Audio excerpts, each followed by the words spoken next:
إليك إله الخلق أرفع.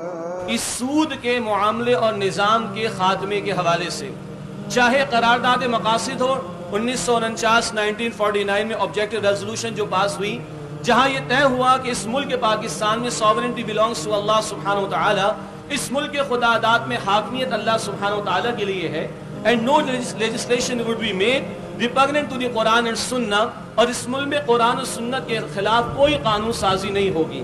وہیں 1973 کے آئین میں آرٹیکل 38 کے اندر یہ طے کر دیا گیا کہ وقت کی حکومت کی یہ منصبی ذمہ داری ہے کہ اس ملک سے سود کے خاتمے کی وہ کوشش کرے، اور 1967 1969 1973 1981 ایک طویل داستان، یہاں تک کہ 1991 میں وفاقی شرعی عدالت نے بینکنگ انٹرسٹ کو، بینکاری سود کو ربا قرار دیا، جو کہ حرام ہے ہمارے دین میں۔ اس پر ہم بات کریں گے انشاءاللہ تعالی۔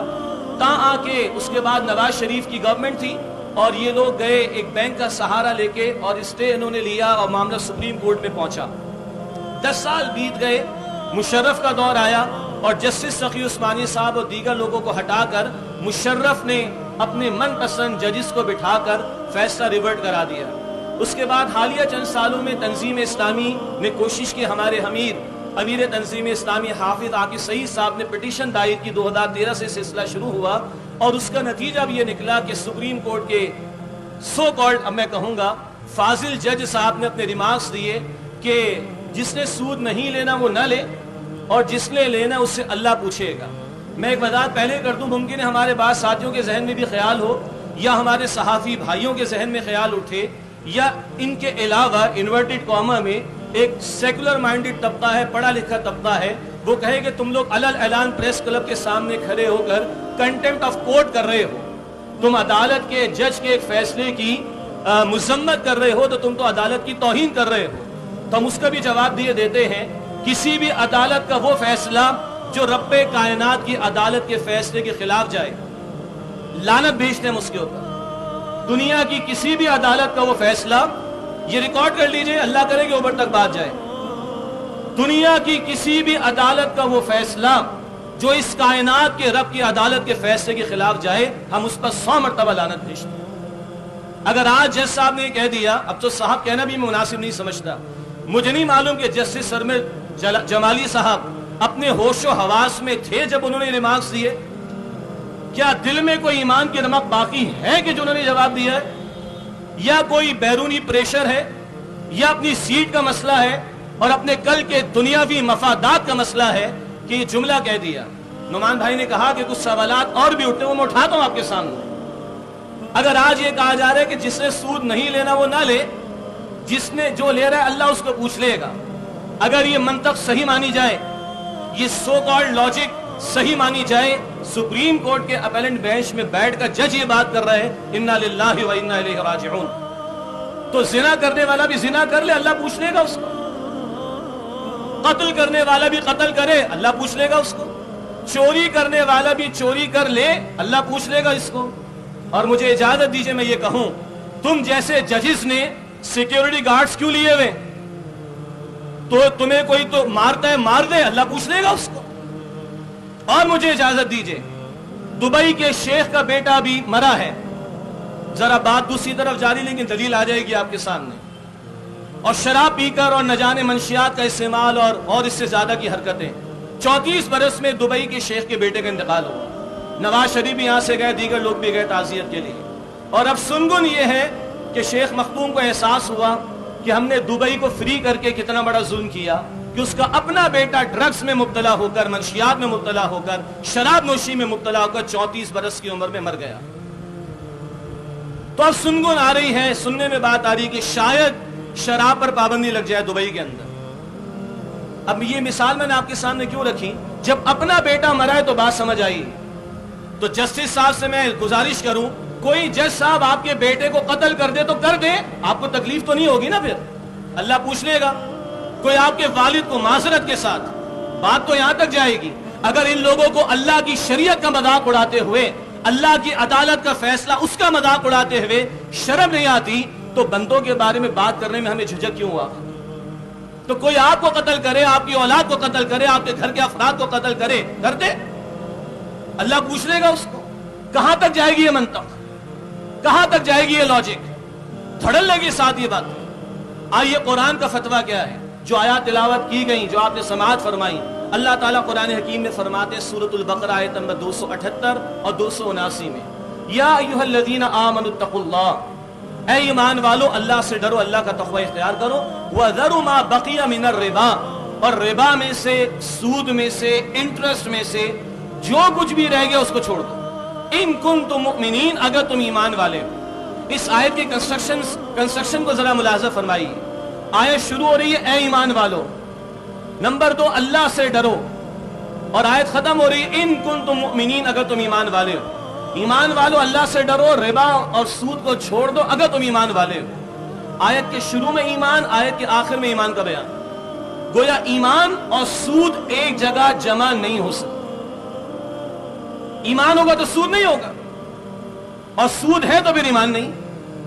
اور اگلے الفاظ تو شدید ترین وارننگ اللہ کی طرف سے, فَإِن لَمْ تَفْعَلُوا فَأْذَنُوا بِحَرْبٍ مِّنَ اللَّهِ وَرَسُولِهِ.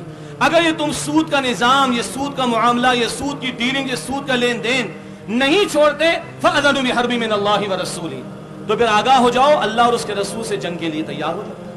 اللہ اور اس کے رسول سے جنگ کے لیے تیار ہو جاؤ, یہ اللہ کی عدالت کا فیصلہ ہے. ہم ریجیکٹ کرتے ہیں سپریم کورٹ آف پاکستان کے اس ڈیسیجن کو, اور ہم بلیو کرتے ہیں, ہم ایمان رکھتے ہیں رب کائنات کی عدالت کے فیصلے پر. جو اللہ یہ کہہ رہا ہے کہ سود کو نہیں چھوڑتے تو مجھ سے اور میرے رسول سے جنگ کے لیے تیار ہو. اللہ اکبر کبیرہ.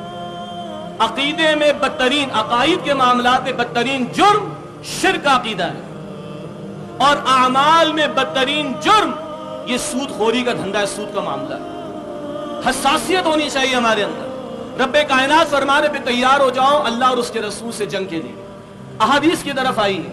اللہ کے رسول مکرم صلی اللہ علیہ وسلم نے فرمایا سود کے گناہ کے 70 حصے ہیں.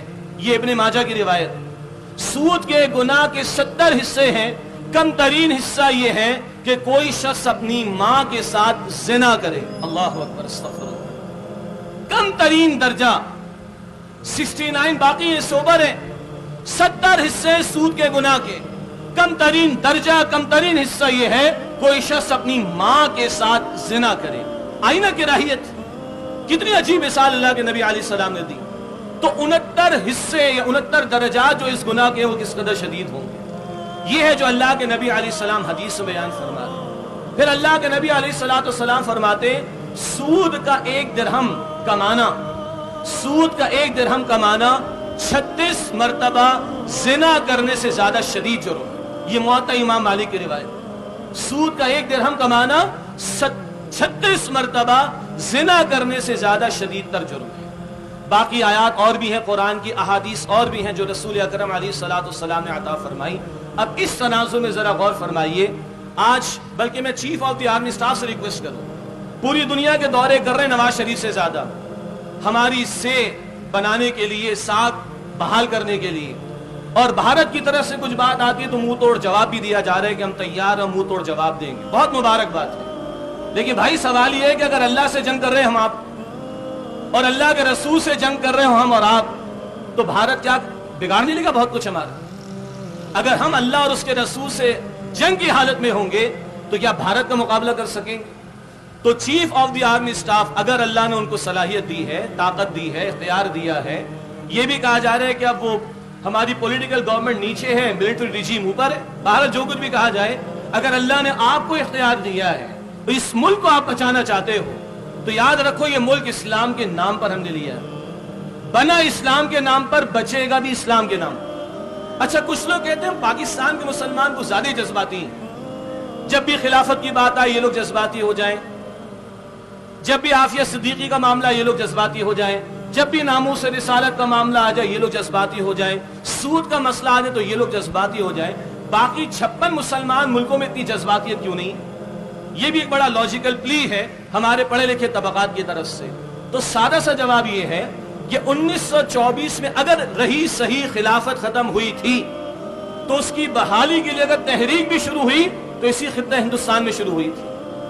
اور 1947 میں اگر یہ ملک پاکستان اسلام کے نام پر وجود میں آیا اور 15 سے 20 لاکھ لوگوں نے جانیں قربان کی اور کروڑوں لوگوں کی حرکت ہوئی ہجرت کے نام پر، تو ایسی کوئی اور مثال مسلم دنیا میں پیش نہیں کی جا سکتی۔ وہ جو اقبال نے پوری امت کے لیے کہا نا، اپنی امت پر قیاس اقوام مغرب سے نہ کر، خاص ہے ترکیب میں قوم رسول ہاشمی صلی اللہ علیہ وسلم جو ایک کلمے پر جمع ہے۔ اسی طرح باقی مسلم دنیا کو پاکستان پر قیاس نہیں کیا جا سکتا۔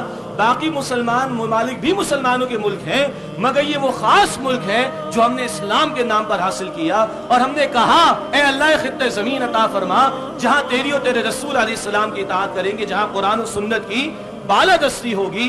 ہم نے اسلام کے نام پر مانگا، اس لیے جذبات بھی زیادہ یہیں پر ہونے چاہیے، اور اسلام